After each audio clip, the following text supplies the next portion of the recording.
पश्चिम Asia में Iran, Israel और America के बीच तनाव बढ़ता जा रहा है। हाल ही में बहरीन के एयरपोर्ट के पास ड्रोन हमले की खबर सामने आई है, जिससे क्षेत्र में सुरक्षा व्यवस्था और सख्त कर दी गई है।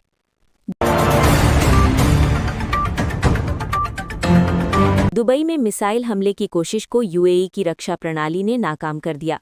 हालांकि इंटरसेप्ट की गई मिसाइल का मलबा एक इमारत से टकरा गया, जिससे इलाके में दहशत का माहौल बन गया।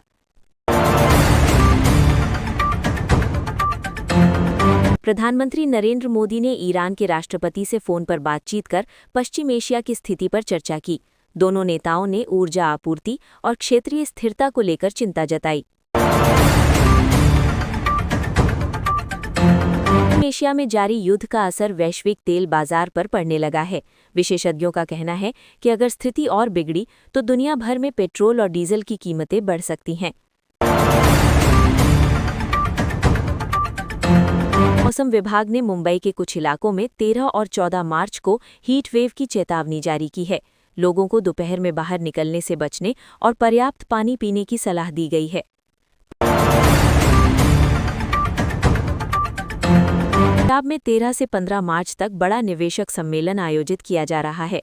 इसमें देश विदेश के उद्योगपति शामिल होंगे और राज्य में उद्योग व रोजगार बढ़ाने पर चर्चा करेंगे। नई दिल्ली में आज इंडिया टुडे कॉन्क्लेव 2026 की शुरुआत हुई।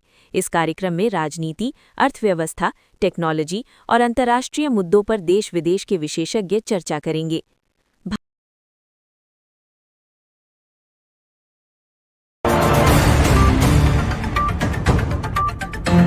भारत में खेल प्रतिभाओं को बढ़ावा देने के लिए कई अंतर्राष्ट्रीय प्रतियोगिताएं आयोजित की जा रही हैं। इससे खिलाड़ियों को वैश्विक स्तर पर अपनी प्रतिभा दिखाने का अवसर मिल रहा है। भारतीय क्रिकेट टीम की T20 विश्व कप जीत के बाद बीसीसीआई ने खिलाड़ियों और सपोर्ट स्टाफ के लिए बड़ी पुरस्कार राशि की घोषणा की है, जिससे पूरे क्रिकेट जगत में खुशी का माहौल है।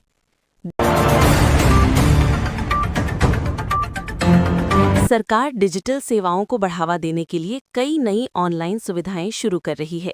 इससे नागरिकों को सरकारी सेवाओं और दस्तावेजों तक घर बैठे आसानी से पहुंच मिल सकेगी। भारत में तेजी से बढ़ते स्टार्टअप सेक्टर को देखते हुए निवेशकों की रुचि भी बढ़ रही है। विशेषज्ञों का मानना है कि आने वाले वर्षों में ये क्षेत्र लाखों नई नौकरियां पैदा करेगा। भारतीय रेलवे अपने यात्रियों की सुविधा बढ़ाने के लिए कई स्टेशनों का आधुनिकीकरण कर रहा है। नए प्लेटफॉर्म, बेहतर प्रतीक्षालय और डिजिटल टिकटिंग सिस्टम विकसित किए जा रहे हैं।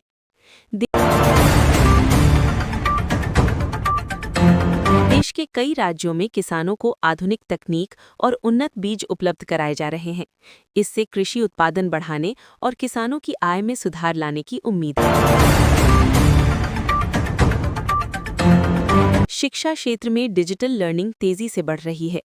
कई स्कूल और कॉलेज अब छात्रों को ऑनलाइन कोर्स, स्मार्ट क्लास और वर्चुअल लैब की सुविधा दे रहे हैं।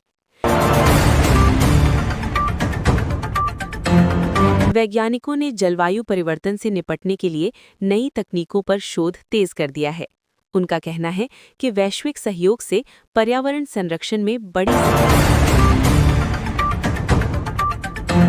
देश में इलेक्ट्रिक वाहनों की मांग लगातार बढ़ रही है। सरकार भी चार्जिंग स्टेशन और सब्सिडी योजनाओं के जरिए ईवी को बढ़ावा दे रही है। पर्यटन उद्योग को बढ़ावा देने के लिए कई राज्यों ने नए पर्यटन सर्किट और योजनाएं शुरू की हैं। इससे स्थानीय अर्थव्यवस्था और रोजगार के अवसर बढ़ने की उम्मीद है।